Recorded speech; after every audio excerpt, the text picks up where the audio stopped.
usahakan pada hari ini membawa keberkahan bagi kita semua. Berdoa dipersilahkan. Tidak ada kata cukup dalam berdoa. Sebelumnya saya ingin mengucapkan terima kasih atas kehadiran dan antusiasme hadirin semua. Akan ada beberapa rangkaian acara pada hari ini. Yang pertama, saya akan membacakan peraturan untuk webinar pada hari ini, kemudian dilanjutkan dengan perkenalan Mercy sekaligus sebagai penyelenggara dari acara malam ini, kemudian perkenalan dari pembicara, kemudian sesi materi dari pembicara, lalu Q&A, kemudian foto bersama serta penutupan. Baik, saya izin untuk menyampaikan peraturan webinar pada hari ini.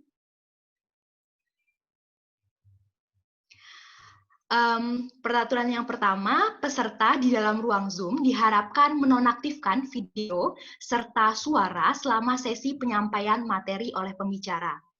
Peserta diperbolehkan untuk mengaktifkan kembali video saat sesi Q&A serta sesi foto bersama di akhir acara nanti. Kemudian jika ada kendala teknis, dapat memberitahukan kepada panitia di room chat Zoom atau kolom chat live YouTube. Next. Peserta dapat menuliskan pertanyaan di kolom chat aplikasi Zoom maupun live chat pada YouTube Live. Adapun format pertanyaannya, nama, _asal, _pertanyaan. Apabila kondisinya nanti memungkinkan, peserta juga diperkenankan untuk bertanya secara langsung dengan raise hand di aplikasi Zoom. Usahakan untuk pertanyaan yang diberikan sejelas serta sesingkat mungkin, sehingga dapat dijawab oleh pembicara secara langsung, tanpa kalimat pembuka seperti maaf atau izin bertanya, dan lain-lain. Kemudian, karena keterbatasan waktu, panitia dan moderator akan memilih pertanyaan yang layak yang akan ditanyakan kepada pembicara. Baik, selanjutnya, izinkan saya untuk memperkenalkan Mercy selaku penyelenggara dari acara malam ini. Mercy atau Medical Emergency Rescue Committee adalah organisasi atau lembaga swadaya masyarakat yang bervisi untuk to help the most vulnerable and the most neglected people. Next. Mercy bergerak di bidang kegawat daruratan medis dan mempunyai sifat amanah, profesional, netral, mandiri, sukarela, dan mobilitas tinggi. Adapun tujuan dari Mercy yaitu memberikan pelayanan medis, terutama untuk korban perang, kekerasan akibat konflik, kerusuhan, kejadian luar biasa, bencana luar negeri di dalam maupun di luar negeri. Mercy sendiri dideklarasikan di Jakarta pada tanggal 14 Agustus 1999 oleh tim dokter serta mahasiswa dari Fakultas Kedokteran Universitas Indonesia, dengan konflik Maluku pada tahun tersebut sebagai latar belakangnya. Selanjutnya, prinsip dari Mercy yaitu profesional, netral, mobilitas tinggi, amanah, serta menjadi rahmatan lil alamin. Selanjutnya, selain Yogyakarta, Mercy juga memiliki cabang di daerah-daerah yang lain, baik di dalam maupun di luar negeri yang meliputi Medan, Solo, Mataram, Makassar, Sorong, Gaza, Jerman. Sedangkan Mercy pusatnya terletak di Jakarta. Selanjutnya,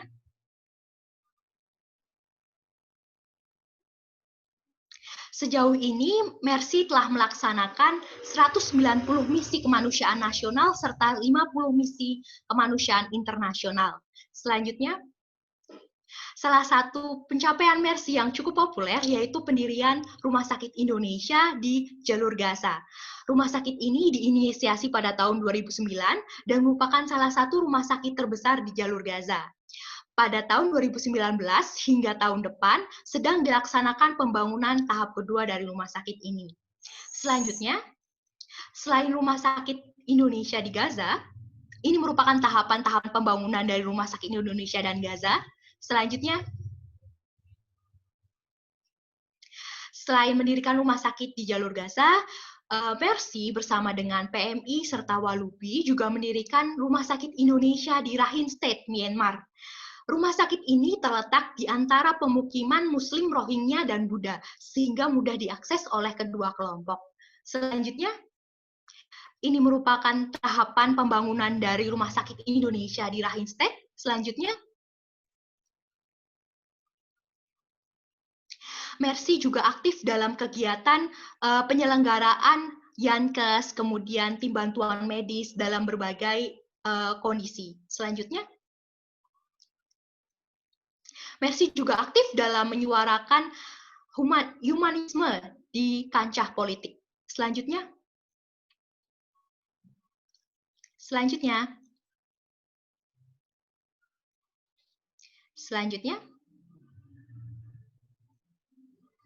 Selanjutnya, nah, bagi teman-teman yang berkenan untuk berdonasi, bisa berdonasi sekarang dengan cashback pahala, insya Allah, bisa melalui GoPay pada nomor 0821 3525 8145, atau dengan screenshot, atau dengan men-scan QR Code yang ditampilkan di layar, dan bisa juga dengan transfer ke Bank Syariah Mandiri di nomor rekening 700 499 5818 atas nama Mercy DIJ.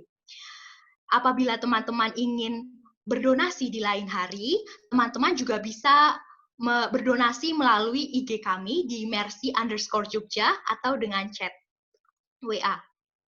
Selanjutnya,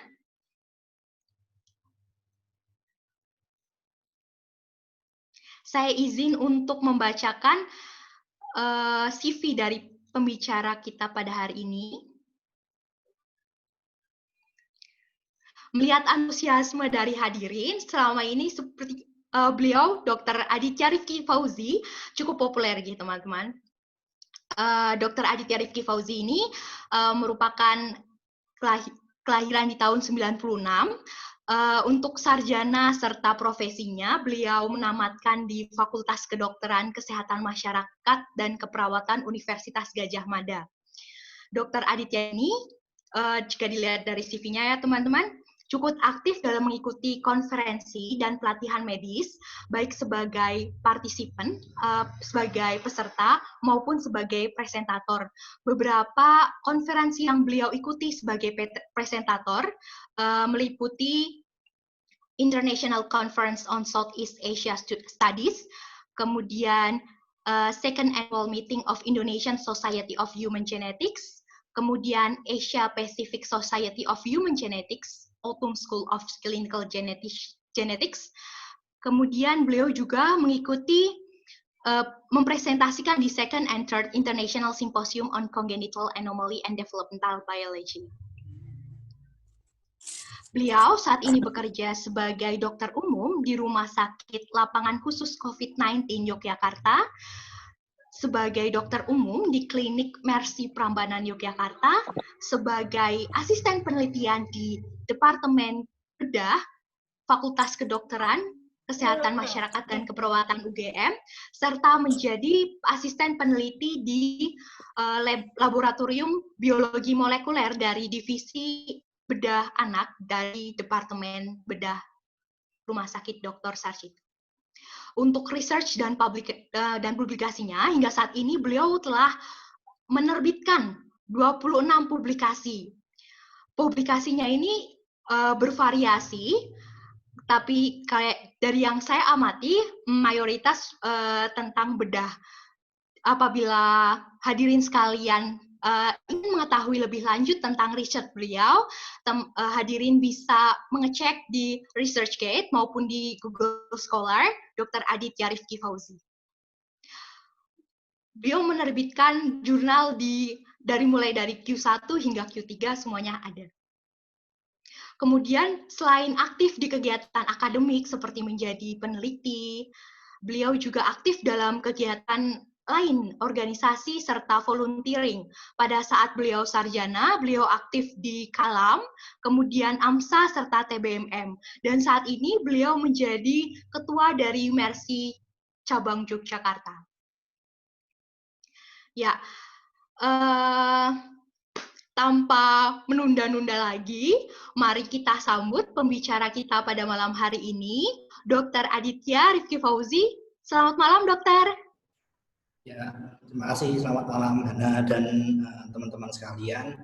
Senang sekali rasanya bisa malam ini berbagi ilmu ya dengan teman-teman semua. Ya, nanti semoga ilmunya bisa diserap atau dipahami. Kalau misal nanti ada yang bingung atau saya kurang jelas, nah nanti bisa ditanyakan di sesi tanya jawab gitu ya. Iya, Dokter.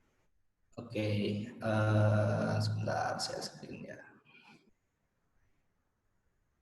Oke, udah kelihatan ya semuanya ini.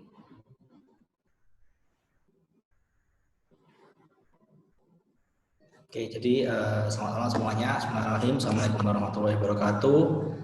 Oke, terima kasih Hana sudah menjadi moderator pada acara malam hari ini ya.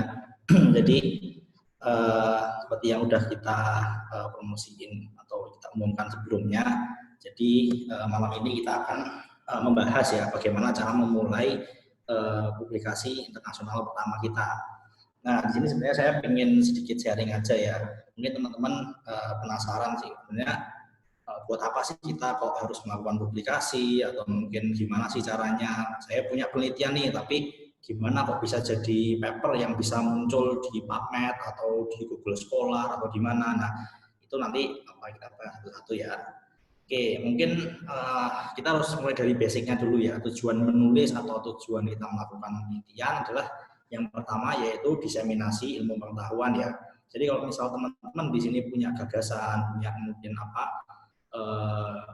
punya kasus yang menarik, nah itu bisa banget buat ditulis. Nah, istilahnya untuk disebarluaskan.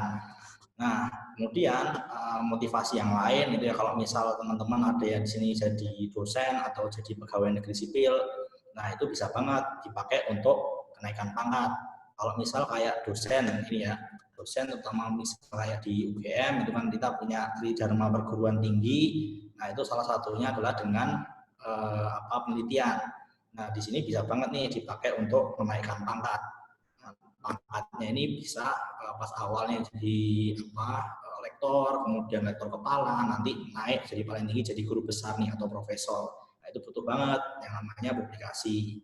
Nah, kemudian kalau mungkin teman-teman ini ya yang masih seumuran saya, masih muda atau mungkin teman-teman yang masih sarjana S1 atau koas, nah nanti untuk melanjutkan jenjang karir berikutnya itu bisa banget ini ya, untuk nambah CV.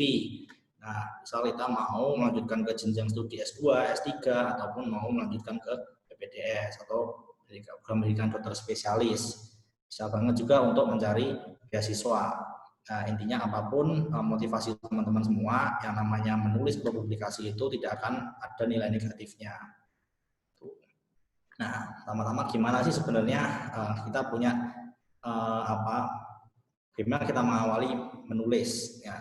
Jadi untuk menulis yang namanya manuskrip ya, manuskrip atau paper, manuskrip akademik itu kita punya 6 langkah ya. Yang pertama, kita harus menanyakan ke diri kita sendiri dulu, kenapa kok kita ini ingin publikasi? Nah, motivasi kita apa?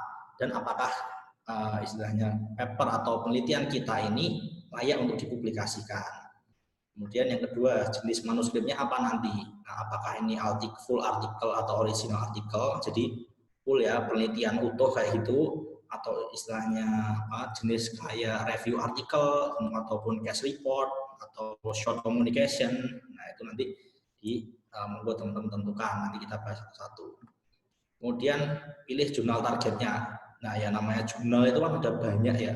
Jadi jurnal mulai dari yang dari A sampai Z itu banyak banget, bisa sampai puluhan ribu. Nah, kan kita nggak mungkin nih mau nyari semua masukin ke semuanya. Kita harus menyortir kira-kira mana nih yang cocok sama penelitian atau paper kita. Kemudian kalau udah ketemu target yang kita incar, jurnalnya judulnya apa, nah kita harus wajib banget nih ya namanya baca Guide for Authors. Ini istilahnya prasyarat sebelum kita mensubmit jurnal kita atau tulisan kita. Nah, terus setelah kita baca, nah mulai deh kita formatting ya, kita format sesuai permintaan dari jurnal target kita. Nah, kemudian yang keenam itu kita harus baca publication ethics-nya. Jadi mulai dari conflict of interest, kemudian kriteria authorship dan lain sebagainya itu sudah tercantum semua di Guide for Author. Nah, itu wajib banget buat dibaca. Yang pertama itu kita harus menanyakan ke diri kita dulu, penelitian kita itu layak nggak sih dipublikasikan atau publishable atau enggak. Nah, yang pertama, ini kita harus punya novelty dulu. Apakah kita punya kebaharuan nih? Oh, misal sekarang lagi pandemi ya, lagi hot-hotnya, ini kan pandemi ini kan masih belum ada obatnya nih. Nah, mungkin teman-teman di laboratorium atau mungkin di mana itu sedang melaksanakan penelitian untuk uji klinis obat, untuk vaksin atau yang lainnya yang terkait COVID. Nah, itu kan belum ada yang bahas di tema itu, bisa banget nih. Itu namanya punya novelty atau punya kebaharuan.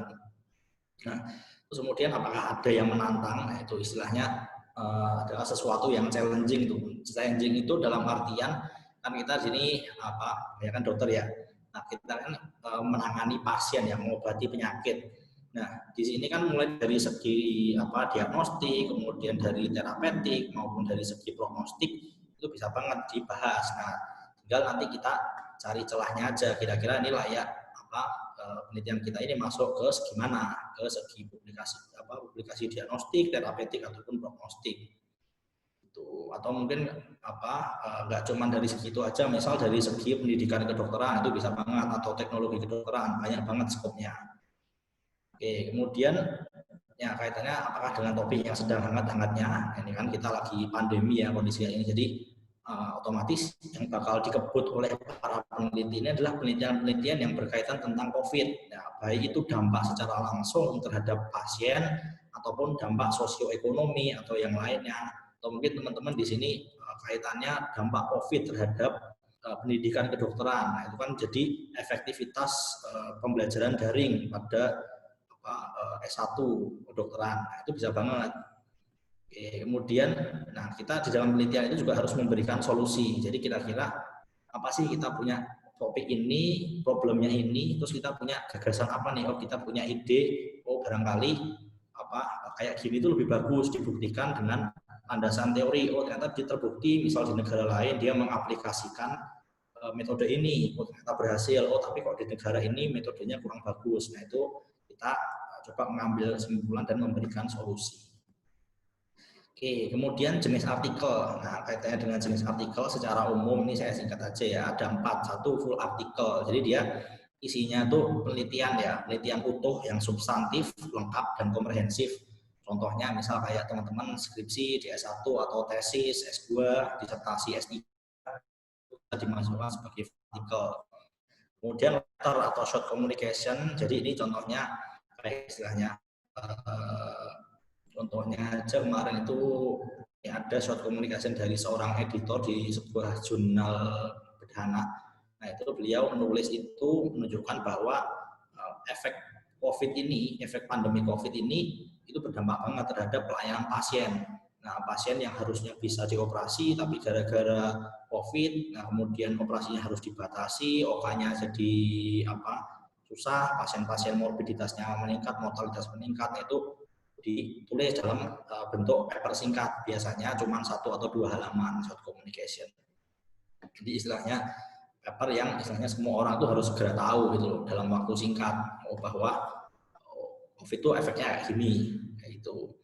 Kemudian yang ketiga itu review paper. Nah, ini istilahnya kita merangkum ya atau meringkas, membuat ringkasan dari jurnal-jurnal atau update-update yang terkini dari suatu topik. Ini ada contoh ya, misal kemarin itu saya juga pernah diminta untuk membuat sebuah review paper tentang sweat gland tumor atau tumor kelenjar keringat. Nah, itu kalau untuk review paper ini dia tidak harus ada novelty-nya, cukup merangkum aja. Jadi memang effortnya akan lebih besar karena harus istilahnya merangkum bisa sampai puluhan bahkan sampai ratusan jurnal gitu ya. Jadi dirangkum, istilahnya kalau gampangannya teman-teman baca ya lebih kurang lebih mirip sama kayak tinjauan pustakanya skripsi lah kayak itu. Kemudian yang paling gampang atau yang istilahnya yang cukup sering saya tulis yaitu bentuknya case report ya atau case series. Nah, ini biasanya berisi satu kasus atau beberapa kasus dari suatu penyakit yang istilahnya dia ini unik ya. Nah, dia istilahnya gampangnya unexpected presentation atau penyakitnya langka, kemudian dia menarik dari segi diagnostik, terapeutik maupun prognostik. Nah, pertama kita bahas dulu yang paling apa istilahnya simple ya, case report, laporan kasus. Nah, mungkin teman-teman kalau pas dulu koas atau teman-teman yang residen, nah itu diminta presentasi laporan kasus sulit. Nah, itu bisa banget dimasukkan jadi tulisan case report. Nah, nama definisinya dulu ya. Ini isinya suatu kasus penyakit, bisa satu atau beberapa. Nah, terus presentasinya tidak terduga atau istilah Jawa ini umum. Nah, apa istilahnya yang kita bahas di dalamnya itu temuan pada kasus pasiennya itu apa aja, perjalanan penyakitnya gimana, terus prognostik pasiennya itu kayak apa. Kemudian kita bandingkan dengan jurnal-jurnal lain, apakah sudah ada yang membahas atau belum. Nah, kita bahas nih apa istilahnya telah literatur atau literatur review, kasus-kasus yang mirip. Nah, ini misal kondisi yang langka, misal kayak yang dulu pernah saya buat itu tentang yaitu tadi apa sweat gland tumor atau tumor kelenjar keringat pada daerah umbilikus, itu kan jarang banget kan. Biasanya yang kita kenal kan tumor di otak, tumor di tulang atau tumor di ovarium, CA mame. Nah, itu kan banyak banget. Nah, cuman kalau yang ini kan cukup langka ya kalau untuk tumor di daerah umbilikus. Nah, kemudian belum pernah dilaporkan atau penyakitnya sebelumnya tidak pernah diketahui. Jadi ini juga salah satu contoh ya. Jadi pas Desember 2019 atau Januari awal tahun ini itu kan COVID masih belum booming kan. Jadi di Cina, di Wuhan itu penelitiannya belum ada. Nah, makanya dalam bentuk awal itu tidak dilaporkan dalam bentuk case atau case series. Oh, jadi ada pasien istilahnya pneumonia like gitu ya, tapi of unknown cause atau unknown origin itu masih belum diketahui karena penyakitnya masih baru. Nah, ini dia bisa dalam bentuk case report atau case series. Kemudian efek samping yang jarang dari suatu terapi, ya misal apa kok kita minum obat apa amlodipin kok tiba-tiba muncul efek samping alergi atau ruam-ruam itu umum ya. Atau apa istilahnya kok tiba-tiba jadi apa muncul ginekomasti atau apa penyakit-penyakit yang istilahnya belum pernah ditemukan efek sampingnya, itu bisa banget dilaporkan. Oke, kemudian penggunaan imaging atau uji diagnostik yang tidak pada umumnya. Jadi misalnya ada kasus yang menarik gitu ya, kayak salah satunya kemarin saya itu punya kasus dari apa senior saya itu gambaran radiologis dari ini batu apa dari gambaran apa imagingnya itu gambarnya batu Staghorn, tapi setelah dioperasi ternyata bukan batu Staghorn pada ginjal tapi ternyata batu pankreas. Nah, itu kan unik banget tuh, kok bisa gitu kan ditemu apa gambaran radiologisnya kayak gini tapi intraoperatifnya kok nggak ketemu batunya tapi malah ketemu batu pankreas. Nah, itu kan istilahnya kan nggak umum itu, jarang banget kok bisa kayak itu. Nah, tujuan penulisan case report sendiri itu ya kita meningkatkan pengetahuan pembaca baik itu dari segi manifestasi klinis terkait penyakitnya, kemudian dari pendekatan diagnostik maupun adanya alternatif terapeutik. Nah, ini biasa saya juga nulis paper case report itu ya tentang teknik operasi. Jadi kalau pada dunia ilmu bedah itu ya itu bisa banyak ya modifikasi teknik operasi. Oh, ternyata kalau misal suatu penyakit ya itu dia belum punya konsensus penanganan gold standarnya itu kayak apa. Nah, itu bisa aja orang tuh mengusulkan, oh saya punya nih teknik operasi, ternyata pasien saya keluar outcome-nya bagus nih dibandingkan kalau misal pakai teknik operasi yang lain gitu. Nah, itu bisa banget ditulis. Oke, kemudian layak dibaca karena satu dia itu singkat, padat ya, pesannya praktis ya, praktikal. Kemudian tujuannya untuk edukatif karena based on pengalaman gitu ya atau real case. Nah, itu bisa banget. Kemudian kelebihan dari penulisan case report sendiri itu, nah buat teman-teman yang masih awal mula, nah itu seperti kayak saya dulu awal-awal itu paling banyak nulis case report ya. Dulu awalnya juga bingung tapi lama-lama latihan paham sendiri. Nah, karena secara basic untuk penulisan case report itu dia mirip-mirip metodologi dasarnya sama penelitian yang full artikel. Oke, jadi bisa banget buat teman-teman yang latihan. Nah, terus bagaimana caranya mendapatkan kasus yang unik ini? Nah, itu istilahnya kalau mungkin teman-teman biasanya dapat di pelosok yang mungkin internship atau jaga di daerah timur atau pelosok yang minim kasus. Nah, itu kan biasa susah ya untuk melakukan uji diagnostik. Nah, mungkin teman-teman punya inovasi atau kasus-kasus yang langka. Dulu teman saya itu pernah dapat kasus ya di daerah di Gorontalo, bukan ya di daerah Maluku. Nah dia itu dapat giant breeder stone, jadi dia dapat batu vesika, ya batu vesika tapi ukurannya raksasa. Nah, itu kan kasusnya kan jarang banget, nah itu bisa banget dan dia udah berhasil nembusin ke jurnal internasional. Nah kalau misal teman-teman jarang istilahnya nggak dapat kasus-kasus yang langka kayak gini, nah bisa banget coba deketin dokter-dokter spesialis yang istilahnya mungkin kalau di prakteknya beliau-beliau itu menemukan kasus yang unik gitu. Nah nanti bisa teman-teman tanya, dok tawarin dok punya penelitian nggak atau dok punya kasus nggak, mungkin ada yang bisa saya bantu penulisannya kayak gitu. Nah itu nanti bisa banget. Nah kekurangan dari case report itu sendiri, dia merupakan ya IPM-nya terendah ya, karena yang namanya ya cuma satu kasus atau cuma beberapa kasus ya otomatis ya nggak bakal semudah itu bisa dipercaya. Kemudian nah dia jarang disitasi ya, karena apa? Karena dia IPM-nya rendah. Nah, orang tua kan kalau misal mau nulis skripsi, tesis itu kan mesti nyarinya ke buku atau ke jurnal-jurnal yang paling baru atau guideline. Nah, itu sehingga kasus-kasus yang jarang kayak gini case report itu dia jarang disitasi. Nah kemudian untuk publishernya sendiri atau jurnal yang mempublish paper kita itu justru malah akan berpotensi menurunkan impact factor. Gitu. Kenapa? Karena dia jarang disitasi. Tuh, jadi istilahnya kurang menarik lah istilahnya. Yo kalau case report yo cukup tahu dibaca singkat aja. Kalau untuk kasus yang benar-benar jarang, contohnya kayak yang dulu pernah saya tulis itu tentang mesenteric cystic lymphangioma itu pada pasien anak-anak. Nah itu untuk jurnal case report sendiri itu sudah ada yang mensitasi 4 jurnal ya, ada 4 paper yang mensitasi jurnal yang saya tulis. Itu karena kasusnya benar-benar jarang. Nah kemudian manfaatnya sendiri ya ini ya untuk pengenalan deskripsi kasus yang baru, kemudian manifestasi langka dari suatu penyakit yang sebelumnya sudah diketahui, atau untuk mendeteksi efek samping obat, atau bisa juga sebagai promotor ya kita untuk menjelaskan mekanisme dari suatu penyakit. Misal kasus-kasus yang langka, misalnya di anak-anak itu kan banyak atau kasus yang jarang itu kan, misal sindrom apalah itu, sindrom Ehlers-Danlos atau sindrom macam-macam itu kan banyak dan kasusnya jarang. Nah itu bisa banget juga ditulis. Oke, kemudian bisa juga untuk dalam rangka pendidikan atau audit medis. Nah secara umum struktur dari case report itu sendiri ini yang mulai dari halaman judul atau title page dari judulnya, kemudian kita tulis abstrak, kemudian pendahuluan introduction, kemudian case description atau presentation of case, jadi isinya rangkuman gimana sih clinical course perjalanan penyakitnya mulai dari datang sampai dia pulang. Kemudian terakhir discussion dan conclusion. Itu untuk discussion sendiri itu tergantung jurnalnya juga, ada yang digabung dengan conclusion di satu section discussion itu juga, ada yang minta dipisah, fleksibel. Kemudian awalnya dari judul.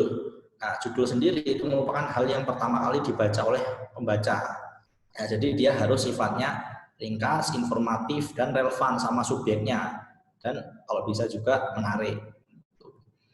Nah, kalau misal kasus-kasus yang biasa saya tulis, yaitu untuk kasus case report, nah, yang sering saya tulis itu kan kebanyakan modifikasi teknik operasi atau kasus-kasus yang jarang. Nah itu biasanya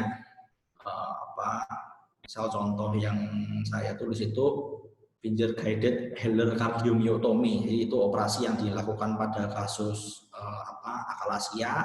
Nah tapi dosen saya ini beliau punya inovasi itu, jadi dengan memasukkan jari ke dalam lumen esofagus untuk mempermudah mengiris ototnya. Nah itu belum pernah disebutkan dalam textbook manapun. Nah itu beliau akhirnya bisa tembus.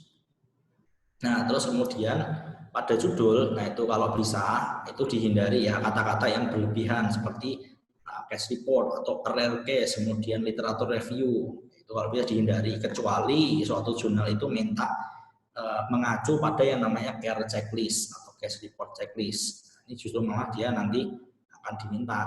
Nah, contohnya nanti kita bahas. Kemudian hindari kata-kata yang lebay gitu ya, misalnya seperti a unique case atau a first report of itu atau a rare case. Nah, itu istilahnya nggak perlu dibesar-besarkan.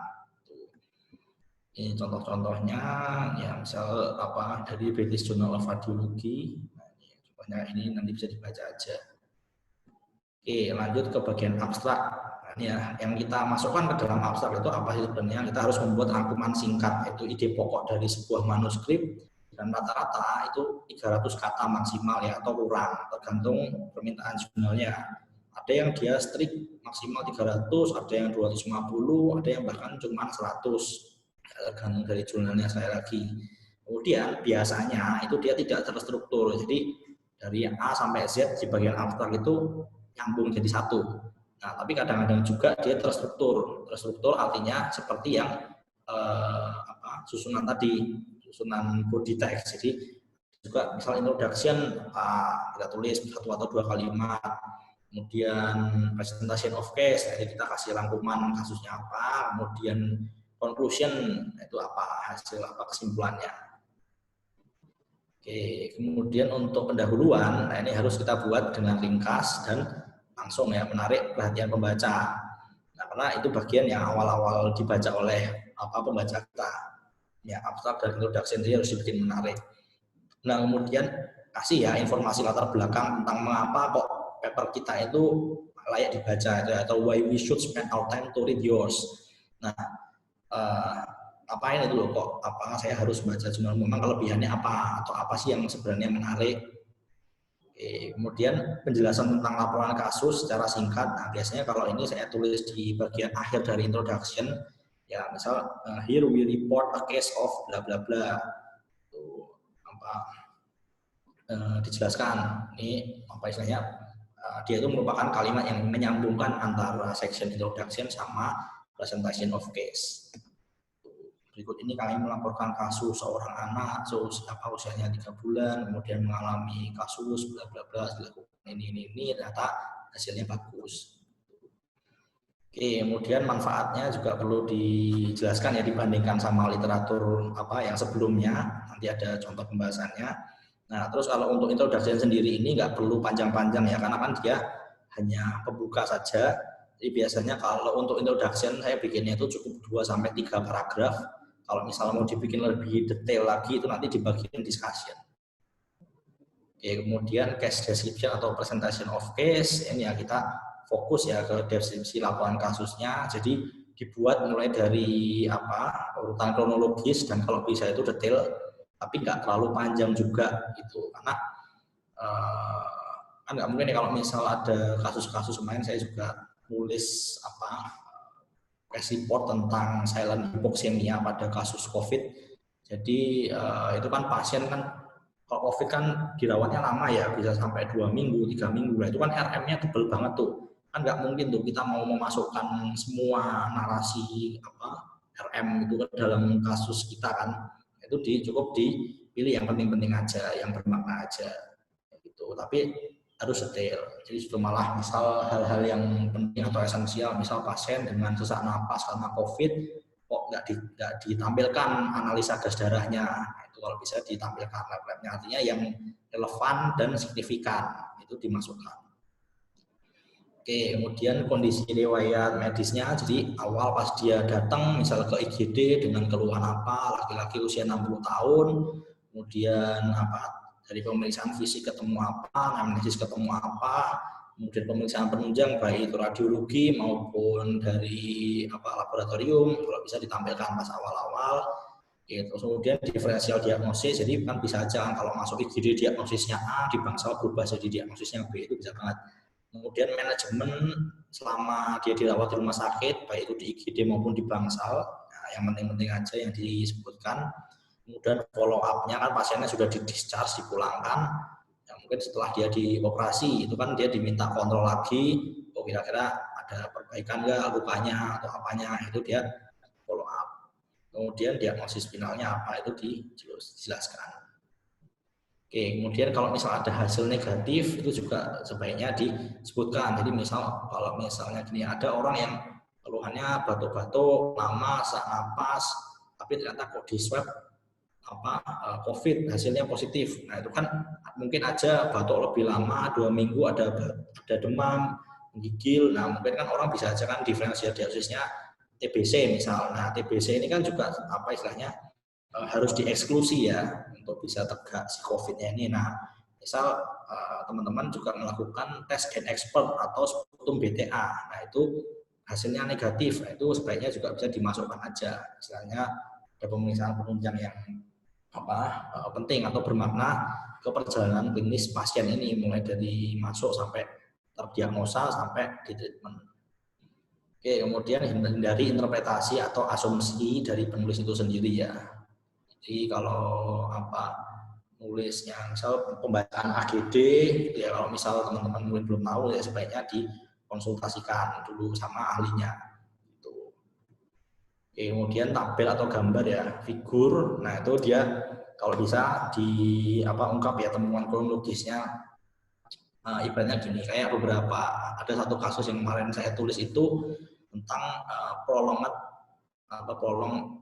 viral shedding dan false negatif pada RT-PCR pada pasien COVID. Jadi pasien ini kan kalau yang dulu pas zaman awal-awal sebelum panduan revisi 5 yang terbaru itu kan pasien itu bisa mondok sampai sebulan, 2 bulan. Nah, itu di Rumah Sakit Sarjito sendiri ada beberapa kasus yang dia lama banget sampai 78 hari. Nah, itu saya bikin tabel mulai dari hasil swabnya yang pertama positif, kemudian kedua positif, ketiga negatif, keempatnya positif, jadi positif negatif positif. Jadi dia nggak terus-terusan positif melulu gitu. Nah, itu kan kasus yang istilahnya ya cukup unik dengan kasus rawat inapnya yang sangat panjang. Nah, itu daripada kita harus nyebutin satu-satu, pada tanggal sekian swab pertama hasilnya positif, pada tanggal sekian hasilnya negatif. Nah, itu kan susah kan dan terlalu panjang. Akan lebih baik kalau kita rangkum semuanya dalam bentuk tabel.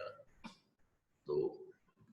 Oke, lanjut. Nah, kemudian untuk figur atau gambar, misal temuan foto, itu kan foto operatif, kemudian gambaran patologi anatomi ataupun gambaran radiologi. Nah, itu istilahnya penting ya untuk masukkan itu. Kalau saya dulu diajari sama senior saya itu intinya yang namanya case report itu dia kekuatannya adalah digambar, istilah gampangannya adalah no pick hoax.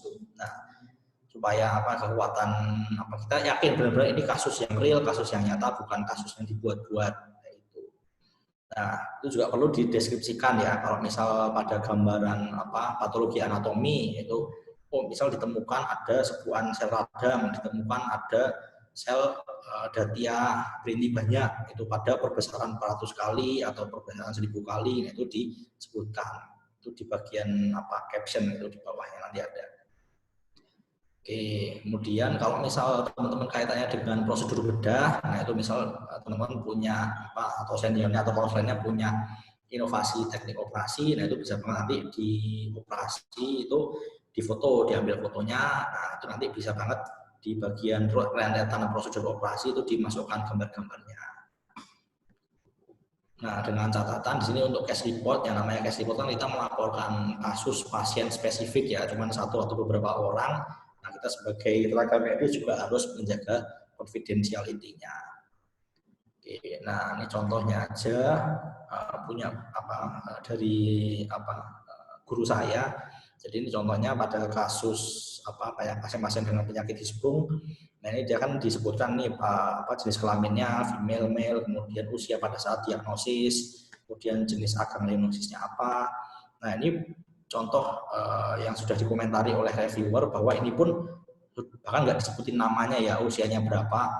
Ini tapi masih bisa dianggap berpotensi membocorkan identitas pasien. Nah, akhirnya dikasih masukan, nah, kemudian direvisi, nah, akhirnya diubah jadi seperti ini. Jadi usia pada saat diagnosisnya diberi range ya 0 sampai 12 atau 9 sampai 120. Ini dia diperbaiki seperti ini. Oke, kemudian untuk bagian diskusi ya kita merangkum temuan kita dari kondisi klinis pasien, terus kita interpretasikan, nah terus kita bandingkan dengan temuan-temuan pada jurnal lainnya. Barangkali sudah pernah ada yang membahas, coba kita bandingkan. Nah, kemudian mungkin teman-teman yang suka bikin masalah atau kerusuhan, bikin pro dan kontra, nggak bisa banget ini jago di bagian nulisnya. Nih kita misalnya di bagian negara Eropa melakukan penelitian ini hasilnya positif, tapi kok di negara lain itu si penelitiannya si Z bilangnya hasilnya kok kurang bagus atau negatif. Nah, itu kita bandingkan, kita bikin pro kontra di bagian diskusi. Kemudian, nah yang namanya penelitian itu kan tidak ada yang sempurna ya, jadi ya kita harus istilahnya mengakui kekurangan kita. Jadi sebutkan limitasi atau keterbatasan dari studi kita, itu biasanya dilakukan di akhir-akhir ya sebelum kesimpulan. Jadi misal limitasi kita dari segi sampel, misal sampel kita kurang banyak ataupun periode follow up pasiennya kurang panjang, kemudian dia juga hanya dilakukan pada satu studi atau satu center, harusnya kan idealnya kan multi center atau kalau bisa multinasional levelnya. Nah, dan di bagian discussion ini sebaiknya kita tonjolkan lesson learn-nya gitu ya. Jadi dari paper yang kita tulis ini kita mungkin bisa saja memberikan rekomendasi, oh ternyata dibandingkan dengan teknik operasi A, teknik operasi yang saya bikin ini tuh ternyata outcome pasiennya lebih bagus loh. Nah, itu kita harus istilahnya agak menyombongkan diri lah gitu ya. Orang Indonesia terutama orang Jawa itu kan dia biasanya kan nggak mau menyombongkan diri ya, tawadu atau rendah hati ya, nggak mau menyombongkan. Nah kalau di jurnal ini kita nggak usah ragu-ragu ya, tonjolkan aja, oh ternyata publikasi saya tuh gini loh kelebihannya ini dibandingkan jurnal yang lain. Oke, kemudian di bagian discussion ini juga di akhir jadi dimasukkan kesimpulannya pengambilan kesimpulan utamanya ini loh. Gitu. Nah kemudian kaitannya dengan care checklist tadi, ini ada case report guideline. Nah biasanya untuk jurnal-jurnal tertentu, misal kayak jurnal dari Biomed Central itu dia minta dicantumkan atau disubmit juga bersamaan dengan papernya namanya care checklist ini. Jadi ini misalnya topik bagian judul ini masukkan case report should be in the title along with the area of focus. Jadi dia minta tulisan case report itu muncul di bagian judul. Nah, ini reported on page berapa, misal di halaman 1. Kemudian keyword ini dia 2 sampai 5 muncul di setelah abstrak biasanya. Misal di halaman 2 abstrak, ini misal di halaman 3 nanti tinggal diikutin aja. Ini ada beberapa pertanyaan ya sampai 13 poin. Nanti dijawab aja. Nah, utamanya kan ini juga melaporkan kasus pasien ya. Ini kita harus minta inform konsen dari pasiennya juga. Kalau misalkan dia menyetujui ya ini dicentang aja. Kalau biasanya dari rumah sakit pendidikan atau rumah sakit yang besar itu dia sudah ada inform konsen di awal yang menyatakan bahwa oh ini rumah sakit Sarjito misal itu rumah sakit pendidikan. Itu jadi segala data yang ada di rekam medis itu boleh digunakan dalam rangka pendidikan. Itu dia udah ada, nanti bisa dicantumkan. Kalau misal rumah sakit yang belum punya atau belum pernah ada permintaan inform konsen pasien secara formal, nah dari jurnal itu biasanya menyediakan form khusus gitu. Jadi diisi aja saya namanya siapa, kemudian nama pasiennya, itu dia menyetujui bahwa dirinya kasusnya itu dipublikasikan. Nah, dari tadi kita udah ngomong banyak banget nih tentang merencanakan penulisan nih. Nah, tapi kita belum nyampe ke jurnal internasional. Nah, sebenarnya definisi dari jurnal internasional itu sendiri apa sih? Apakah jurnal yang diterbitkan oleh negara tetangga, Malaysia, Singapura, atau Eropa? Nah, itu kita harus mengacu sama kalau di Indonesia kita mengacu sama Permendikbud Dikti ya nomor 20 tahun 2017. Jadi yang namanya publikasi nasional itu dia harus ditulis dengan bahasa resmi PBB yang ada 7, itu Arab, Inggris, Prancis, Rusia, Spanyol, dan Tiongkok. Nah, bahasa Indonesia belum masuk ya. Nah, kemudian kalau dari Dewan Redaksi, nah kita ada pakar di bidangnya, sedikit itu minimal dari 4 negara. Nah, kemudian kalau dari jurnalnya sendiri, artikel ilmiah yang diterbitkan dalam satu nomor terbitan itu harus paling minimal itu berasal dari 2 negara. Oke, kemudian terindeks oleh peringkat internasional ya misalnya SJR ya atau Simago Journal Rank atau basis data misal indeks Copernicus, nanti kita bahas. Oke, kemudian ini ya jurnal punya impact factor 0 atau dia nggak ada istilahnya nggak available dari Web of Science. Jadi Web of Science ini dia web yang menampilkan impact factor dari suatu jurnal ya, atau SCR Q4 atau kuartil 4, nanti kita bahas apa itu. Oke, kemudian jurnal yang masuk ke DOAJ itu juga termasuk dalam jurnal internasional atau DOAJ itu Directory of Open Access Journal. Kemudian ini dia bisa dibaca aja. Nah ini untuk apa, jurnal internasional itu ada dua, jurnal internasional biasa sama jurnal internasional yang bereputasi. Nah ini dia ngacu dari Permenristek ini, dia terindeks Web of Science dan atau Scopus, dia punya impact factor lebih dari 0 atau minimal Simago Journal Rank-nya di Q3. Oke, kemudian ini apa, DOAJ apa, Green Tick itu diakui sebagai internasional bereputasi juga. Oke, terus kita udah tahu nih jurnal internasional. Nah, satu lagi kita yang harus wajib tahu itu ada yang namanya jurnal predator. Jadi ini jurnal yang wajib kita hindari. Jangan sampai kita mempublish ke jurnal yang semacam ini.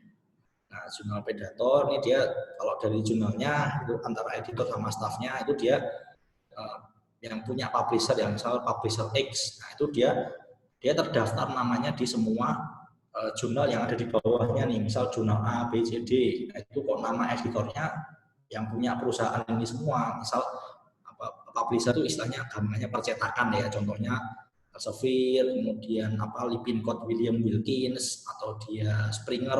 Nah, itu istilahnya apa publishernya. Nah, di bawahnya itu kan ada jurnal macam-macam nih, ada banyak. Nah, ini kalau untuk jurnal predator nih dia nama editor sama staffnya kok terdaftar di semua jurnalnya dia yang di bawah. Nah, kemudian dari manajemen bisnisnya sendiri dia ya cuman menghilangkan ya author fee. Tuh. Nah, tiba-tiba pas di akhir itu dia dikasih invoice yang wow ya. Jadi, nah di sini yang perlu teman-teman apa tahu juga ya bahwa kita dalam mempublikasikan suatu jurnal kita tuh harus membayar ya, bukan dibayar. Nah, mungkin kalau teman-teman yang kebayang wah aku pengen nulis nih supaya apa dapat duit nih, kan kita udah nulis capek-capek mikir. Nah, tapi ternyata nggak seperti itu ya. Jadi namanya kita mau mempublikasikan jurnal itu nanti ada yang namanya artikel processing charge atau biaya apa untuk menerbitkan. Jadi istilahnya kita diminta untuk membayar memang. Kemudian integritas ini ya kita apa biasanya kalau jurnal predator dia menampilkan impact factor yang palsu. Ya. Kemudian apa untuk apa pelayanan peer review-nya dia minimal, proofreading-nya juga jelek. Nah, terus standar apa dalam jurnal itu juga jelek. Nah, ini biasanya publishernya itu cuma copy paste author guideline-nya dari jurnal lain. Dan kalau dibuka dari webnya itu tampilannya biasanya kurang meyakinkan. Nah, ini nanti kalau misal teman-teman mau ngecek, caranya ngecek gimana? Contohnya ya, ini ya jangan sampai kita ngirim ke jurnal predator, dia jurnal yang korup. Nah, gimana sih cara mengetahuinya?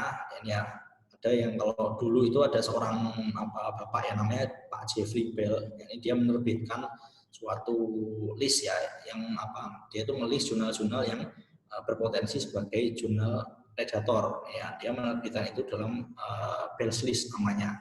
Cuman sekarang kayak nggak salah dia udah di take down tapi diterbitkan ulang ya dalam bentuk web yang baru. Nah, kemudian biasanya jurnal predator ini kalau teman-teman biasanya teman-teman udah pernah mempublikasikan minimal satu jurnal aja. Nah, siap-siap aja nanti di emailnya itu akan dipenuhi oleh spam. Ya, spam email dari jurnal predator. Biasanya dia menawarkan waktu publikasi yang super cepat, nggak masuk akal. Jadi hari ini submit, besok lusa sudah terbit. Nah, itu kan nggak mungkin banget tuh. Kemudian biasanya di awal dia ngomong iming-iming publikasi fee-nya rendah, tahu-tahu di akhir berapa ribu US dollar itu bisa. Kemudian jurnalnya dia nggak matching sama asal asli jurnalnya, misal asalnya Amerika tapi judul jurnalnya Eropa, nah, itu kan nggak nyambung kok. Kemudian fact impact factor, kemudian proses peer review-nya di bawah standar. Ini contoh spam email yang saya terima dari suatu jurnal predator ya. Ini dokter bla bla bla, ini dia bahkan ya Journal of Dentistry and Oral Care, padahal saya kan dokter umum bukan dokter gigi. Nah, ini kok tiba-tiba dikirim kayak gini kan ya aneh kan. Kemudian ini dia menawarkan ini ya dia menunggu-nunggu we request jawaban emailmu dari manuskripmu paling lambat tanggal 31. Nah, ini biasanya dia istilahnya ngejok-joki untuk segera mensubmit ke tempatnya dia. Nah, ini biasanya kalau jurnal kayak ini masuknya di spam. Nah, terus fact metric ini contohnya ini ya bisa dibaca aja. Kalau misal mau meyakinkan pakainya Simago Journal Rank.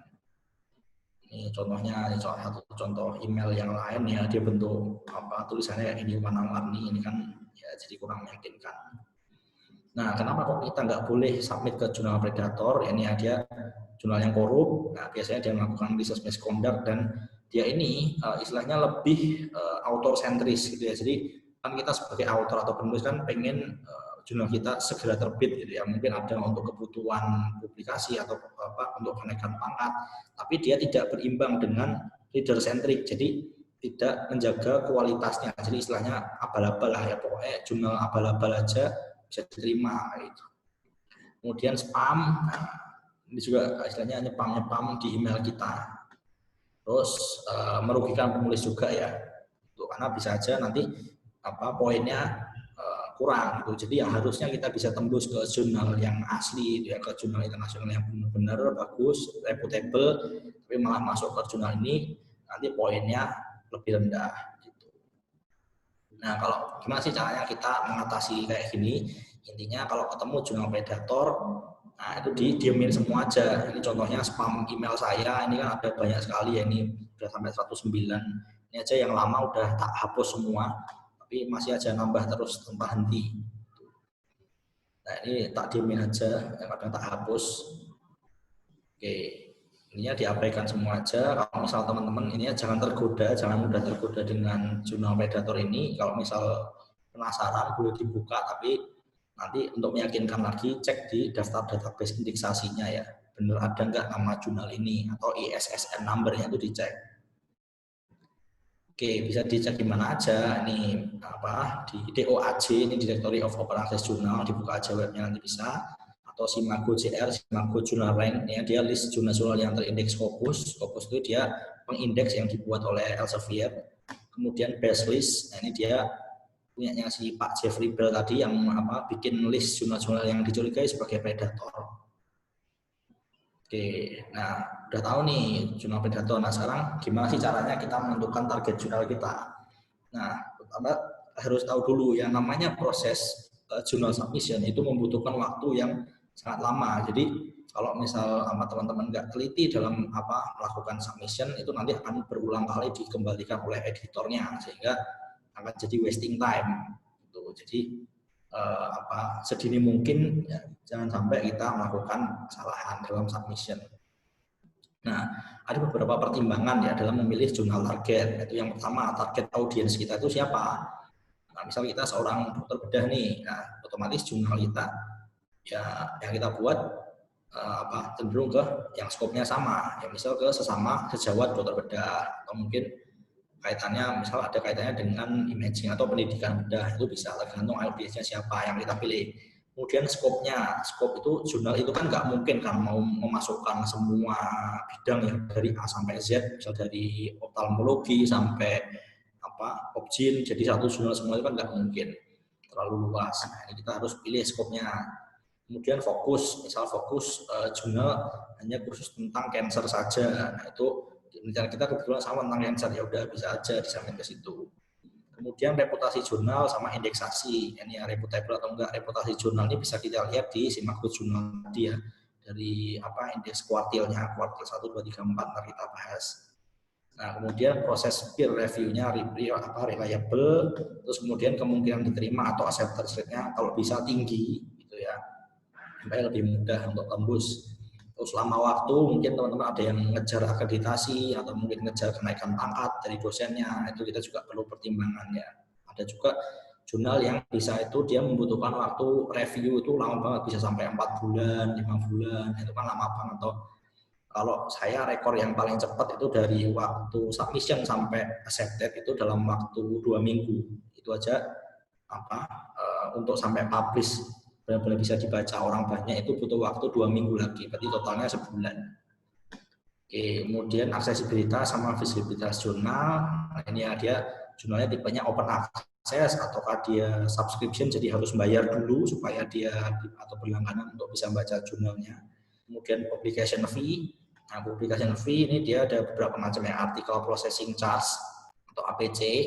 Kemudian submission fee atau biaya untuk mensubmit ya, istilahnya kalau untuk jurnal tertentu itu dia contohnya ada di jurnal di Malaysia saya pernah lihat, itu dia minta submission fee, jadi bahkan untuk submit aja supaya direview itu dia harus bayar dulu berapa ringgit gitu.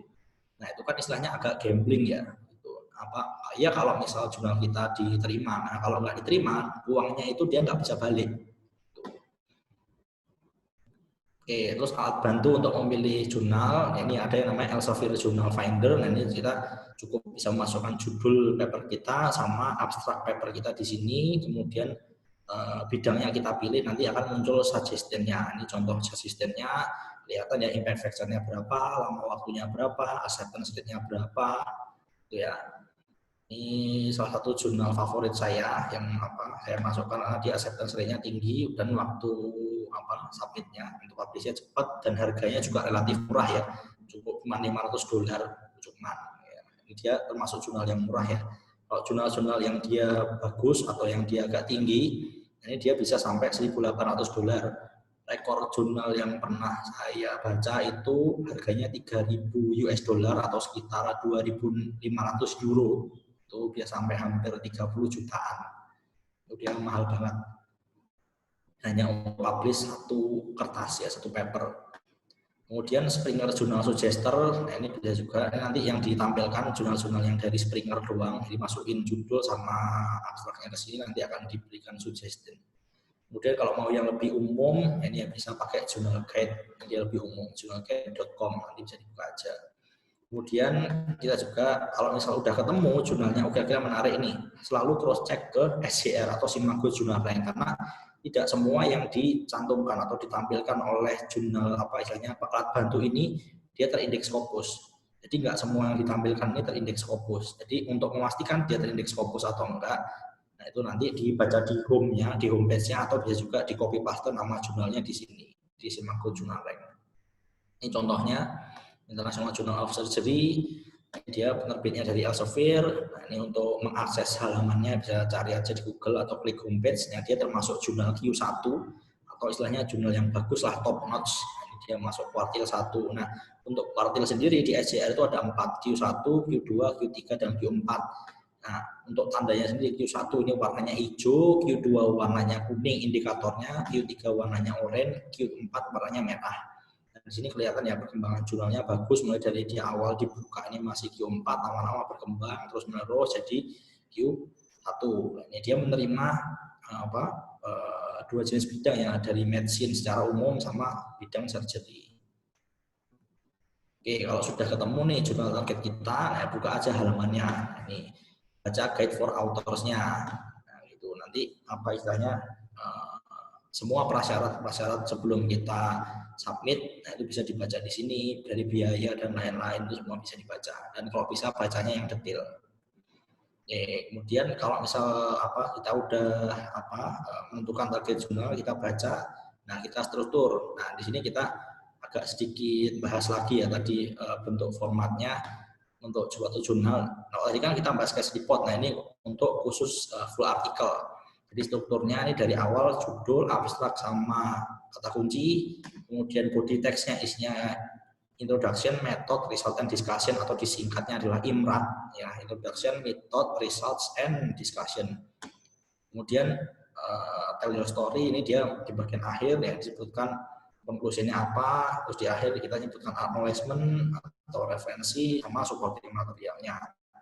Nah, strukturnya secara umumnya IMRAD ya, ini perlu teman-teman ketahui. Jadi introduction itu dia kenapa kok melakukan penelitian tersebut, kemudian metodologinya, bagaimana kita melakukannya, terus result, what did you find, hasilnya apa, dan diskusi what does it all mean, itu gampangannya.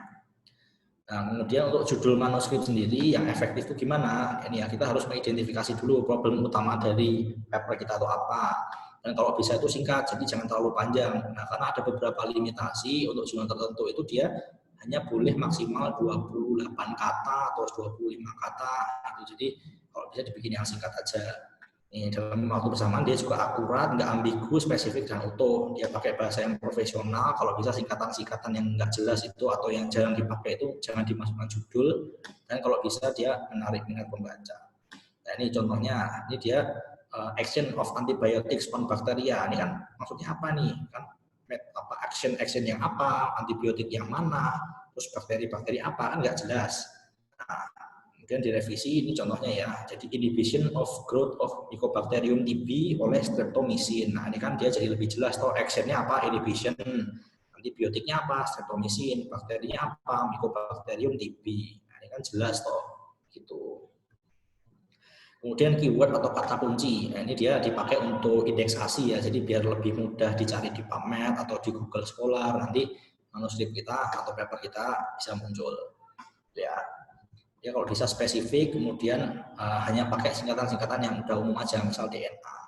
Ini contoh apa yang dibuat sama guru saya, ini ya comparison of preoperative Hirschsprung associated enterocolitis dengan apa classical criteria dan Delphi method. Nah, ini dia keyword yang dipakai, ini Hirschsprung disease, preoperative HAEC, ini ya Hirschsprung associated enterocolitis, terus Delphi method dan classical criteria.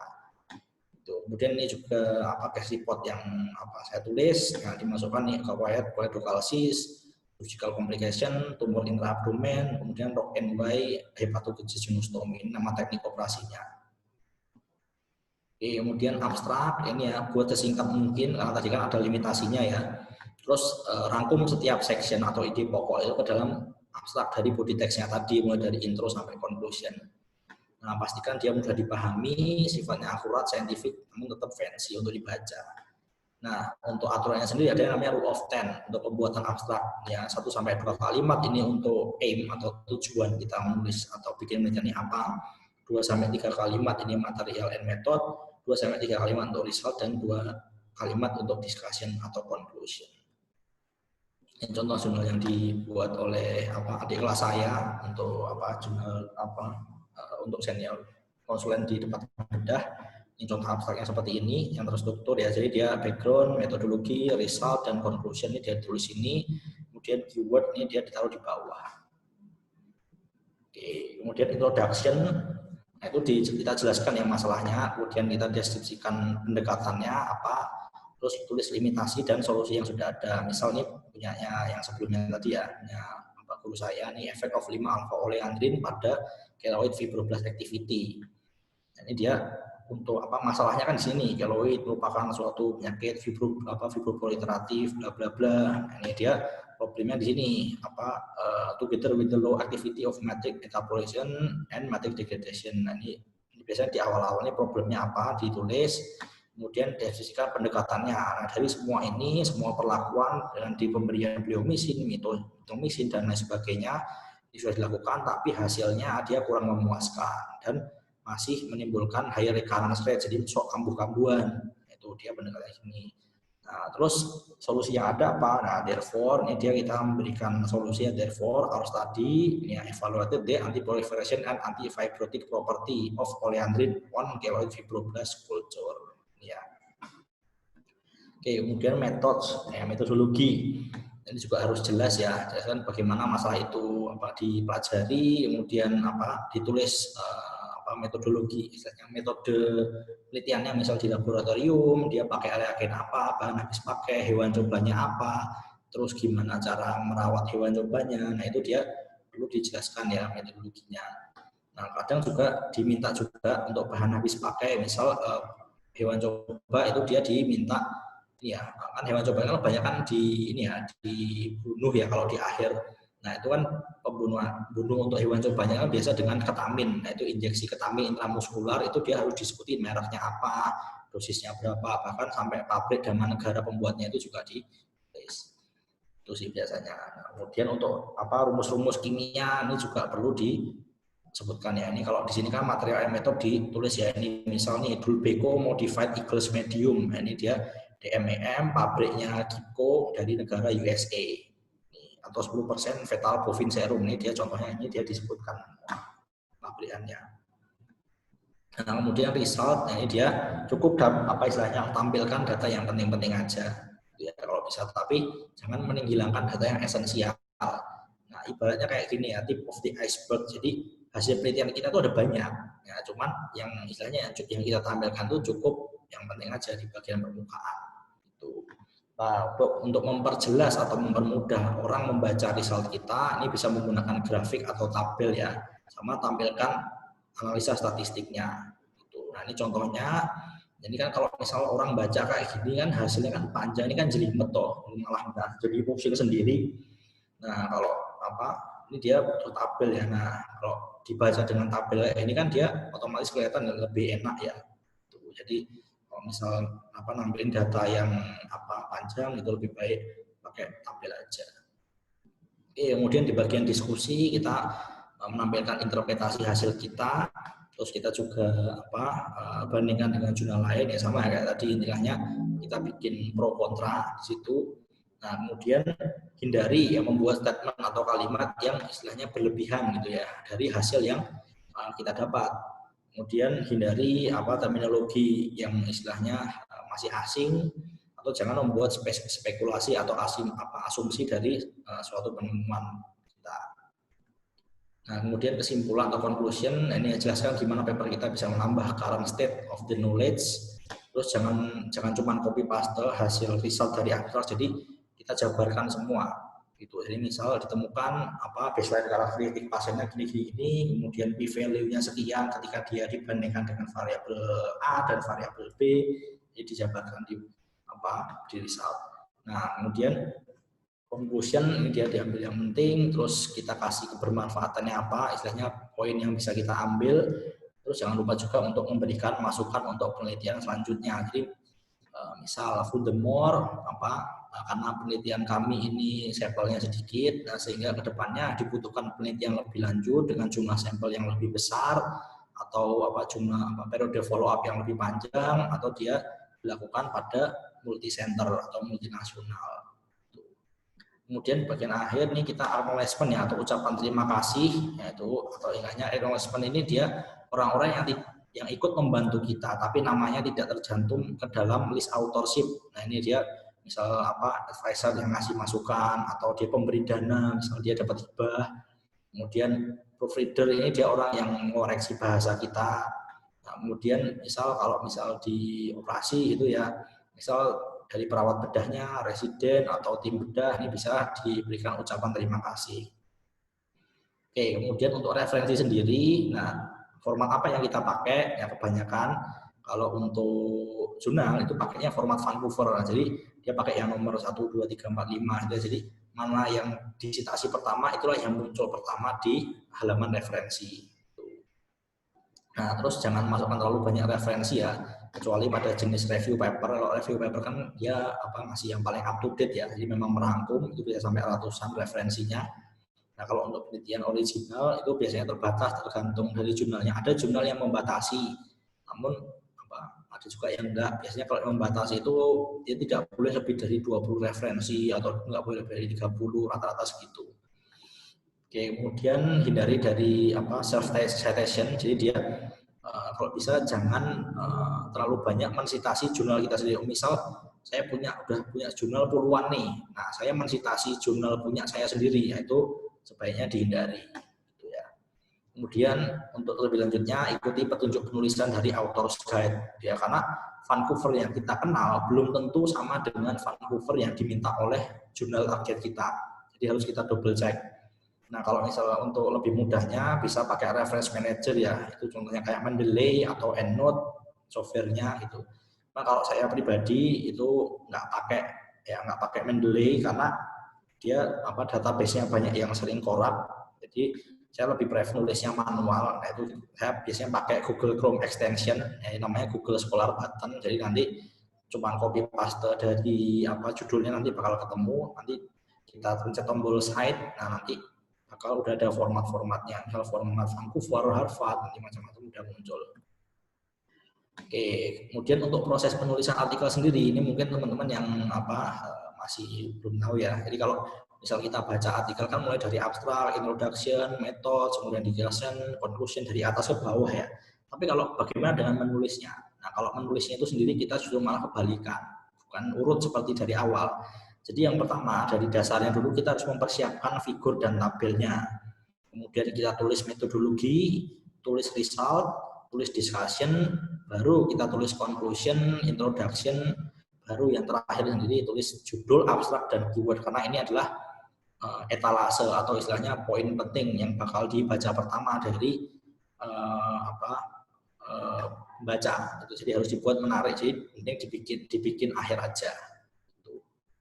Oke, kemudian untuk proses jurnal submission ini ya, sebelum kita submit kita harus selalu double check, karena yang paling sering di rejection atau dia dibalikan lagi ke autornya itu karena satu dari masalah bahasa. Jurnal internasional kan harus pakai bahasa Inggris ya biasanya. Nah, mungkin kalau yang bahasa Inggrisnya kurang bagus, mending di double check sama teman-teman atau koleganya yang punya bahasa Inggris atau yang dia nilai TOEFL-nya tinggi, di cross check udah benar belum kalimatnya. Jadi jangan sampai kita cuma dibolak-balikin karena problem bahasa. Kemudian guide for author itu harus dibaca secara detail, jangan sampai permintaan prasyarat dari satu jurnal tersebut belum kita penuhi, ada yang kelewat. Misal tadi ada yang minta masukin care checklist, mungkin kita kelupaan, udah disubmit ya udah otomatis akan dikembalikan lagi karena tidak memenuhi permintaan dari jurnalnya. Nah, terus selain itu untuk submission jurnal, selain paper itu kita juga harus ngasih yang namanya cover letter atau yang gampangannya surat cinta buat ke editor. Nah, ini ya di sini kita menjelaskan temuan kita, terus motivasi tulisan kita apa, terus tonjolkan novelty-nya. Nah, kemudian di bagian akhir ini kita menyebutkan kalau semua author itu sudah setuju sama manuskrip kita dan tidak memiliki konflik of interest. Ini contohnya, ini bisa teman-teman baca, saya buat ya. Ini nanti disebutin ini ya kepada siapanya nih. David Ross ini dia nama editor in chief atau editor utamanya dari suatu jurnal. Ini editor in chief Journal of Statistics Report. Ini judulnya apa? Kemudian kita tulis Dear Pak David Rosin ya. Ini berikut ini saya mengirimkan manuskrip berjudul bla bla bla yang mau kita submit untuk pertimbangan sebagai case report di jurnal Anda. Nah, di jurnal ini kami sudah melaporkan kasus bla bla bla. Nah, terus kita bahas ini di bagian paragraf kedua dan ketiga ini biasanya kalau saya itu cuman ngambil dari abstrak ya, cuman copy paste aja. Nah, kemudian di bagian akhir ini tadi ya, ini dia ada deklarasinya. Jadi this work has been seen and approved by all authors. Jadi belum pernah dipublikasikan sebelumnya di manapun. Kemudian autornya sudah menyetujui semua, kemudian pasiennya juga sudah memberikan inform consent kalau emang itu dari manusia ya. Kemudian dia bilang ya ucapan terima kasih sudah atas perhatiannya ya. Kalau misal ada pertanyaan ini bisa dihubungi saya di kontak address di bawah ini. Di bawah di sini dimasukkan identitas, misal namanya siapa, dokter siapa, departemen apa, alamat emailnya apa, nomor telepon berapa. Oke, terus untuk di bagian akhir jurnal conflict of interest, ini ya kita harus menyebutkan juga jangan sampai suatu jurnal itu tidak menyatakan conflict of interest-nya. Barangkali dia pegawai dari suatu pabrik obat atau yang lain, itu kita harus tetap nyebutin ya baik, karena ini ada kaitannya dengan suatu yang sensitif ya, terkait dengan finansial baik itu secara langsung maupun nggak langsung. Kemudian dari conflict of interest institusi, misalnya dari Kementerian Kesehatan atau dari mana, itu tetap harus dicantumkan. Oke, kemudian kalau misal kita udah ngirim nih, nah itu pasti akan diterima editor dan dikirim ke reviewer. Nah, reviewer ini yang akan menilai atau istilahnya memberikan masukan kepada paper kita supaya bisa improve. Nah, ini kita tujuannya yang meningkatkan kualitas dan originalitas penelitian dan membantu meningkatkan kualitas paper. Nah, tapi bukan kayak gini ya. Jadi bukan berarti untuk menuju ke paper accepted ini reviewernya gini. Yang kadang ada reviewer yang agak galak ya, dia benar-benar keras dia memasukkan, tapi ada juga yang dia bagus dia memberikan masukan yang istilahnya membangun ya, constructing. Jadi diterima aja apapun komentar mereka. Oke, sebenarnya apa sih yang terjadi, hierarkinya itu kayak apa sih? Jadi pertama kita sebagai author mulai dari sini ya, kita mengirim suatu paper. Nah, kita kirim ke paper, nanti diterima oleh editor. Nah, ini ditanyakan dulu basic requirement. Nah, ini dia udah sesuai belum sama guide for authornya. Kalau udah selesai, udah sesuai, nah ini kita baru di-assign ke reviewer, dikirim ke reviewer. Dari reviewer akan memberikan rekomendasi.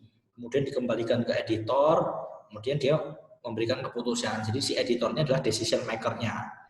Kalau misal dia bagus, reviewnya dia bisa langsung di-accept. Nah, kalau misal dia perlu diperbaiki, nanti dikembalikan lagi ke author.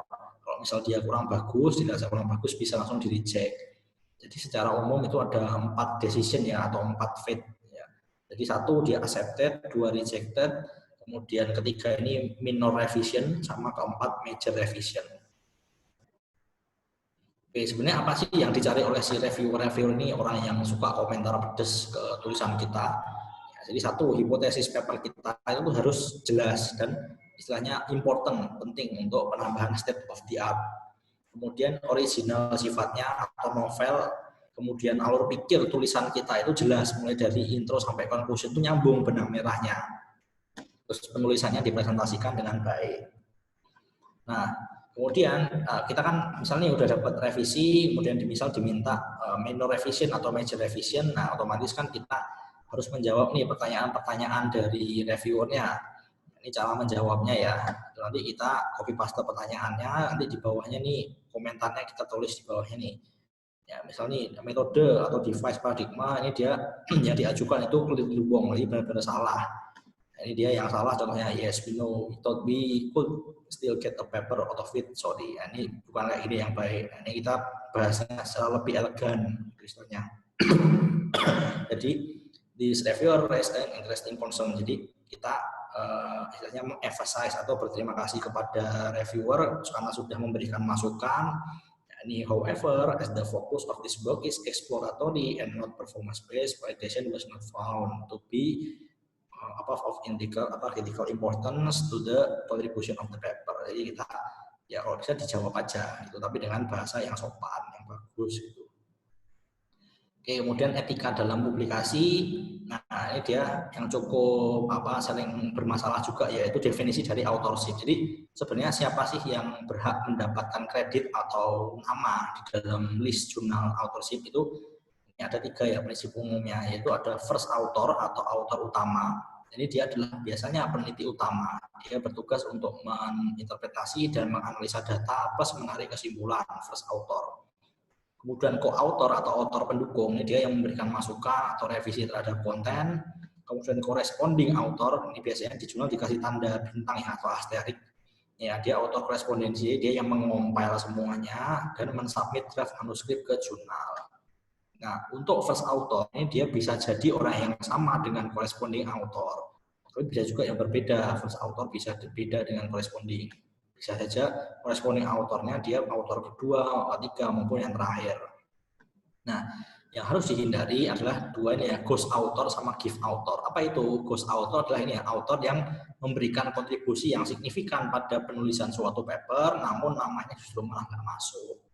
Itu nggak boleh ya. Nah, sebenarnya ini praktek kayak gini masih banyak terjadi dan sebaiknya dihindari. Kemudian give authorship, ini ya, author yang tidak atau minim kontribusinya, namun tiba-tiba namanya kok masuk ke dalam list. Nah, itu bisa jadi misal kita sebagai kepala laboratorium, nggak boleh kita kok mengklaim semua penelitian atau paper yang dihasilkan atau dikerjakan di laboratorium dia, terus nama dia harus masuk, itu nggak boleh. Itu namanya give authorship, itu sebaiknya dihindari. Oke, kemudian misconduct yang lain, ini dia adalah plagiarisme, ya. Ini juga harus benar-benar dihindari ya, istilahnya haram ya dalam dunia penulisan. Jadi definisinya ya pengambilan ide orang lain, proses, hasil atau kata-kata tanpa memberikan kredit yang sesuai, termasuk yang diperoleh melalui confidential review atas naskah dan proposal penelitian orang lain. Misal kita jadi reviewer nih, kita memberikan komentar terhadap tulisan orang lain. Nah, ini kita kok tiba-tiba nyomot hasil pemikiran dia ke dalam penelitian kita, itu nggak boleh. Nah, praktik plagiarisme ini dia apa aja sih yang bisa diambil? Ini ada kata-kata, ide, diagram, figur, tabel, temuan, tulisan informasi, bahkan dari kuliah atau lecture ini juga bisa jadi plagiat. Nah, caranya gimana untuk bisa menghindari plagiarisme itu? Nah, yang pertama ini ya kita kalau bisa itu harus ya ibaratnya kita kayak nulis skripsi aja ya. Jadi tulislah dengan kata-kata atau kalimat dari otak kalian sendiri. Jadi kalian baca referensinya, oh saya dapat nih poinnya ini, terus udah kita tulis aja, tapi jangan sama plak, yaitu istilahnya kita buat parafrase. Parafrase itu kita ubah-ubah ya kan, kalau dulu belajar bahasa Indonesia kan ada subjek, predikat, objek, jadi misal kalimat aktif itu bisa kita ubah jadi kalimat yang pasif. Itu namanya parafrase. Oke, kemudian nah ini udah slide terakhir. Jadi take home message-nya dari semuanya adalah yang namanya publikasi itu sebenarnya nggak susah. Ya tinggal kapan teman-teman mau memulainya, terus kapan teman-teman mau belajar dan mencoba terjun langsung. Ya jadi teman-teman harus segera ya start your writing now, currently now. Ya. Terus rasakan sendiri roller coaster dalam penulisan jurnal. Jadi yang namanya menulis itu adalah sebuah skill ya, bukan bakat. Jadi nggak ada bakat anak yang lahir sudah tiba-tiba jago nulis, itu nggak ada. Jadi yang namanya skill itu didapat ya, harus dilatih, dan semakin banyak menulis akan semakin tajam skill kita gitu. Dan istilahnya siapapun itu bisa jadi penulis. Nggak perlu teman-teman minder kok teman-teman, wah saya IPK-nya cuman berapa nih, cuman kecil, saya nggak kumlot. Nah, itu teman-teman nggak perlu berkecil hati, siapapun bisa jadi penulis, atau teman-teman mau belajar aja gitu. Dan satu tips untuk memulai menulis, teman-teman harus bisa meluangkan waktu minimal 1 jam di depan komputer atau mesin ketik untuk menulis. Kemudian kalau saya sendiri lebih suka di ruangan yang tenang gitu ya, sendirian, kemudian sambil dengerin musik kayak gitu. Itu istilahnya yang menunjang untuk menulis banget. Itu ya. Mungkin cukup sekian. Mohon maaf kalau misalnya ada yang kurang jelas, nanti monggo ditanyakan aja. Terima kasih. Assalamualaikum warahmatullahi wabarakatuh. Terima kasih Dokter Adit untuk materinya, luar biasa sekali, sangat A sampai Z seperti itu ya, dari yang mulai yang basic sampai detail-detailnya. Nyun sewu Mas Dokter Adit, ini kan sudah lewat daripada jam yang dijanjikan. Kiranya Dokter Adit berkenan untuk extend beberapa menit lagi untuk menjawab beberapa pertanyaan, Dokter? Ya, enggak apa-apa, enggak masalah. Oke, baik. Pertanyaan pertama nih Dokter, izin menyampaikan. Jika kita ingin, pertanyaan dari Bernardus Rian, Jakarta, jika kita ingin melakukan penelitian, namun sudah ada penelitian serupa sebelumnya, namun jaraknya jauh, semisal 8 tahun, apakah kita bisa membuat penelitian serupa dengan alasan update? Apa ada batasan berupa tahun penelitian dapat diulang, terutama untuk systematic review dan meta-analisis? Kalau itu setahu saya tidak ada ya. Intinya kalau misal teman-teman ada penelitian serupa itu ya, nah nanti mungkin yang teman-teman bisa tambahkan itu dari novelty-nya. Nah, novelty misal ada tambahan variabel atau tambahan berbeda, misal dari lokasi pengambilan datanya, atau mungkin kasusnya istilahnya skopnya coba diperluas. Nah itu bisa banget. Nah terus saran juga ya, yang namanya penelitian itu juga nggak boleh terlalu lama dipublikasikan ya, karena penelitian itu sama kayak makanan gitu ya, makin lama nggak dipublikasikan akan basi. Gitu. Nah sebenarnya kalau untuk batasan tahun, setahu saya nggak ada ya. Jadi ya monggo aja nanti kalau misalnya ada teman-teman punya topik penelitian sebelumnya mau diulang lagi, nah cuman supaya nggak istilahnya redundant dengan penelitian sebelumnya, nah monggo bisa dikembangkan lagi. Itu mungkin dari skopnya atau hipotesis penelitiannya ditambah gitu. Ji, baik Dokter. Baik, lanjut ke pertanyaan selanjutnya nih Dokter. Pertanyaan dari Ingesti Bilkis Yogya, citasi yang baik itu sebaiknya dari mana? Apakah selain dari original artikel boleh dipakai?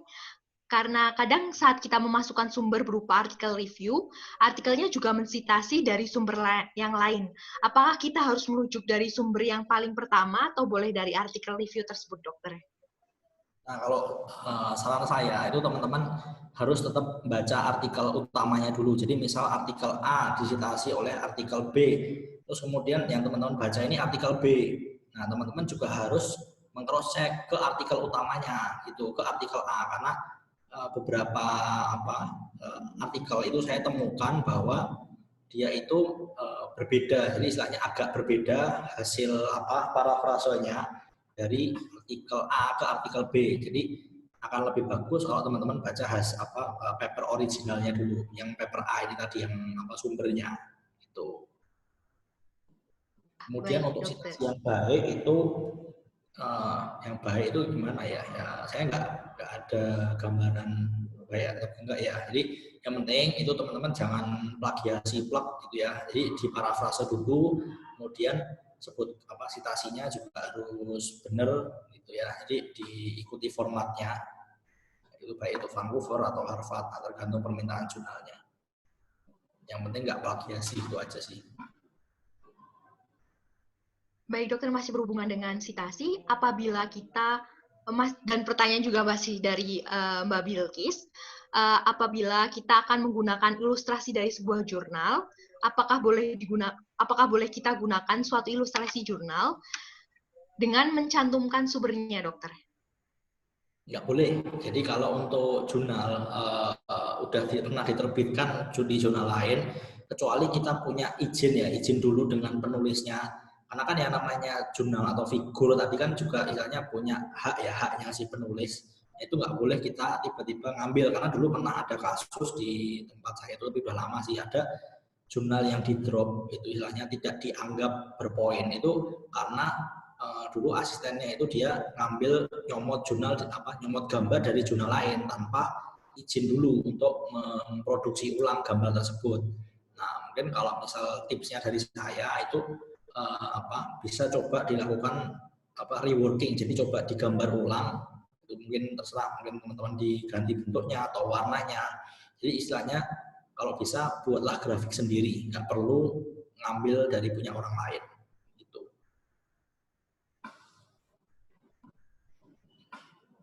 Jadi dokter, ini pertanyaan terakhir dari Amalia Malang. Bagaimana cara dokter menulis artikel dalam bahasa Inggris untuk jurnal internasional? Apakah dokter menulis bahasa Indonesia dulu, baru kemudian ditranslate, atau langsung ke bahasa Inggris? Atau dokter submit untuk proofreading dulu? Mohon penjelasannya, dokter.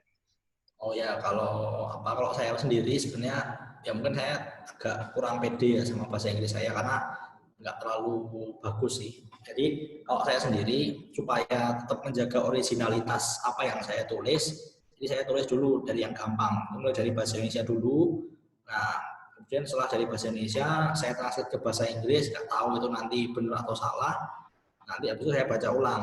Nah, kalau setelah saya baca ulang, nah untuk lebih yakin lagi, nah di tempat saya di UGM itu dia punya proofreader. Jadi ada orang bule dari Amerika yang dia tugasnya adalah memproofread artikel-artikel yang akan dipublikasikan. Jadi ya memang ya ada fasilitas sendiri. Jadi ya alhamdulillahnya bahasa Inggrisnya papernya itu lebih baik lah gitu. Terima kasih sekali dokter, sangat mencerahkan sesi hari ini. Mungkin untuk closing remarks-nya dokter, apakah dokter berkenan untuk memberikan closing remark kembali? Oh ya, oke. Atau sudah? Ya baik, jadi intinya teman-teman yang namanya publikasi itu dia pasti punya nilai plus ya. Nah, monggo aja teman-teman jangan berkecil hati, tetap berusaha belajar gitu ya, karena barangkali di suatu hari teman-teman akan jadi peneliti atau mungkin jadi dosen atau mungkin apapun itu, yang intinya berpublikasi itu tidak akan merugikan kalian. Gitu. Minimal mulailah dari satu yang mudah. Gitu. Kalau misalnya gampang ya case report aja.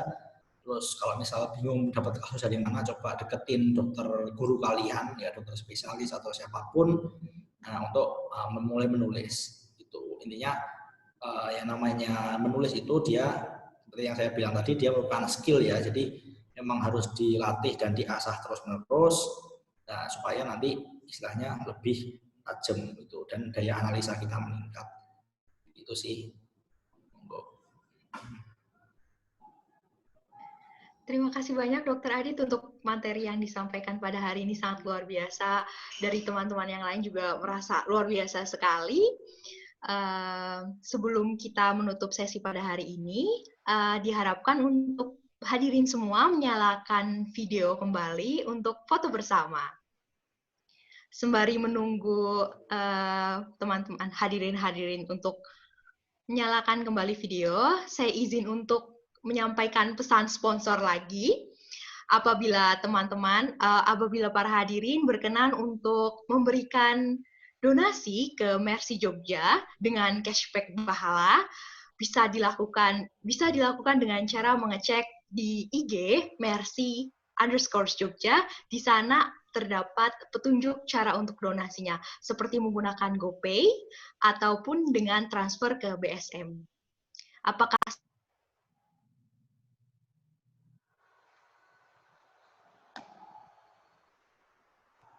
saya, Dokter Adit, boleh dihentikan share screen-nya?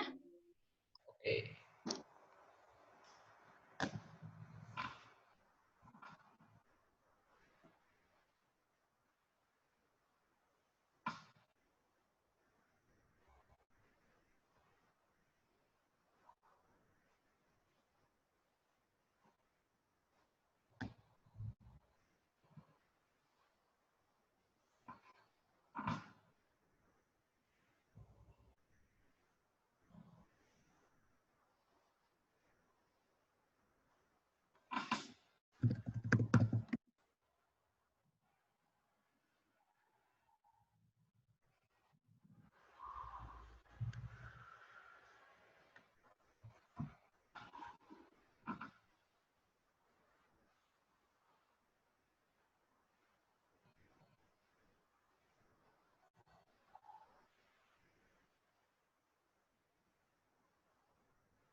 Termute tuh Mbak. Termute. Oh ya? Oh, maaf. Baik, apakah tadi, mohon maaf, tapi tadi ternyata masih belum termute. Saya izin untuk men-screenshot kembali ya. Saya dalam hitungan 5, 1, 2, 3, 4, 5. Baik. Mari kita tutup webinar pada hari ini dengan berdoa sesuai dengan agama dan kepercayaan masing-masing. Berdoa dipersilahkan. Saya izin untuk menutup webinar. Selamat malam semuanya. Terima kasih semuanya. Selamat malam.